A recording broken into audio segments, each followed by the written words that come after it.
ना जी, मेरे बच्चे मैंने अपनी ख्वाहिश के तहत लाहौर के सबसे बड़े स्कूलों में पढ़वाए। तालीम जो थी ना उनकी, वो मैंने ख्वाहिश के तहत, जो मेरे लिए मेरे बाप ने ख्वाहिश की थी वो तो पूरी ना हो सकी, लेकिन वो ख्वाहिश मैंने अपने बच्चों में ज़रूर पूरी की।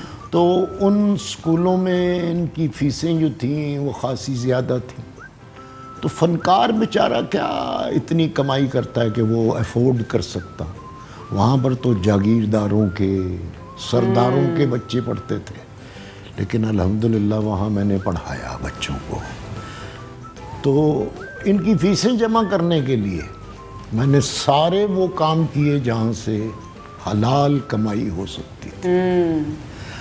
तो ये रेडियो, टीवी, थिएटर, फिल्म, ये तो मैं कई बार बता चुका हूँ कि यहाँ चारों मीडियम्स में मैं काम करता था, लेकिन साथ साथ मैं कोई ना कोई हल्का फुल्का कारोबार भी करता रहा। एडवर्टाइजिंग एजेंसी भी बनाई जो कि छोटी सी थी, जिसमें ये बड़ा ज़रूरी होता है सर, क्योंकि आजकल वैसे भी एक नौकरी से आप घर नहीं चला सकते, एक बंदे की कमाई से आप घर नहीं चला सकते, ज़माना ऐसा है। दूसरा ये कि पैशनेट लोग मैंने देखे हैं बहुत सारे, मगर वो फिर उस पैशन के पीछे ही जो है अपनी सारी ज़िंदगी गुजार देते हैं, पैसा नहीं कमा पाते। वो ये सोचते हैं कि ये मैं तो एक्टर हूँ, मैं ये काम क्यों करूँ। मैंने उसी चीज़ को कैश करवा लिया। क्यों कि जब मैंने हलीम की दुकान की तो वहाँ ये नहीं था कि मैं पका रहा होता था और तहमत बांध के, नहीं, वो बनी बनाई आती थी वो कैन में, और एक बंदा देने वाला होता था। वहाँ सिर्फ मैं, वो सुपरवाइज़र कह सकते हैं या क्या कह सकते हैं, मैं वो बैठा करता था। अरे वाह। ताकि मेरे साथ कुछ ज्यादती ना। कितनी कमाई होती थी सर उस वक्त? उस वक्त उन दिनों में मेरा ख्याल है कि 800 या 1000 रुपए। और आपने पहली कमाई आपकी क्या थी? कितने पैसे कमाए? पहली कमाई जो थी वो रेडियो की थी। 145? नहीं, वो 7 रुपए थी। अरे हाँ जी, हाँ जी, हाँ। 7 रुपए का क्या किया था उस वक्त सर? वो 2 रुपए अब्बा को दे दिए थे और 5 रुपए माँ को दे दिए। ओहो, 1 रुपया भी नहीं रखा आपने? नहीं, मैं तो छोटा था।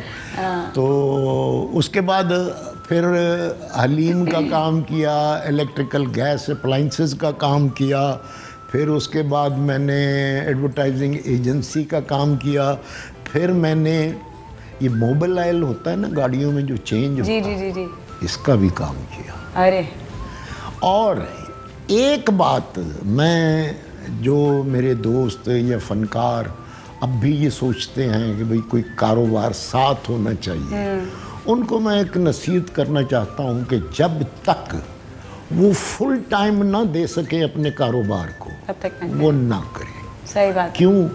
कि दुनिया बड़ी जालिम है। यहाँ लोग अपने काम में आराम से बैठ जाते हैं और नौकरी में पूरा टाइम दे रहे होते हैं सर। जी जी जी जी जी जी। सर, अपने बच्चों को आपने पढ़ाया, आप खुद कितना पढ़े? मैंने FA तक तालीम हासिल। आगे पढ़ना चाहते थे? बहुत शौक था। आपके अब्बा का इंतकाल आपकी बहुत छोटी उम्र में हो गया था? हाँ, मैं तो 8वीं जमात में था जब। और किस सन की बात है सर ये है 65 की।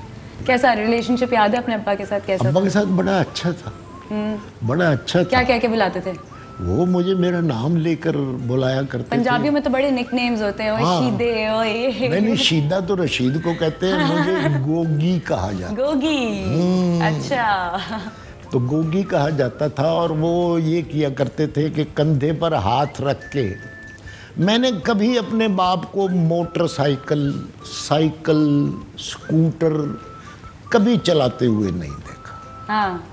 वो रिक्शा में ज़्यादा से ज़्यादा बैठते थे, और रॉयल पार्क से रेडियो पाकिस्तान जो था वो करीब ही था, या वो पैदल जाते थे और पैदल ही आते थे वहाँ से। तो मैंने वो वक्त देखा हुआ है, और वो वक्त जो है ना, उसने मुझे बड़ा सिखा दिया कि कभी भी शर्माना नहीं चाहिए।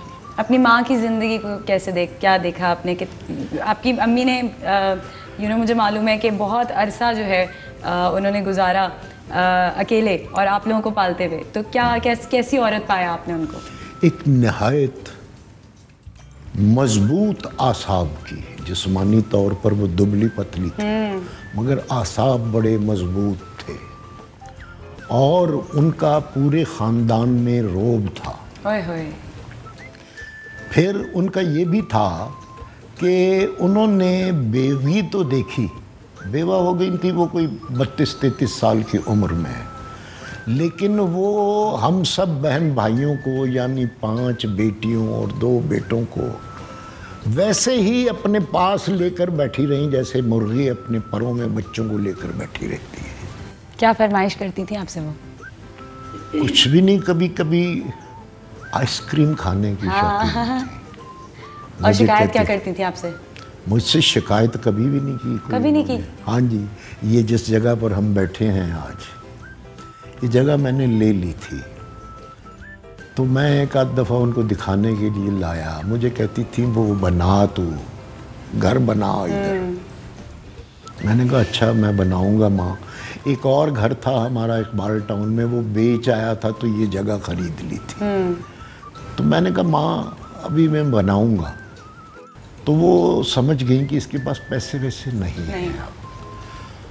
तो जो किस्सा सुना करते हैं ना कि माँ ने बेटे को सफ़र पर जाते हुए एक थैली दी, मुझे उन्होंने पहली थैली दी जिसमें वो चांदी के रुपए तो नहीं थे लेकिन उसमें नोट थे। मैंने पूछा ये क्या? तो मुझे कहने लगी कि इन पैसों की ईंटें डलवा लेना। मैंने कहा ये कितने? कहने बस जितने भी हैं तू रख ले। मैंने देखा वो 40,000 रुपए थे। मैंने ईंटें ले आया और बगैर नक्शे के इसको शुरू करवा दिया।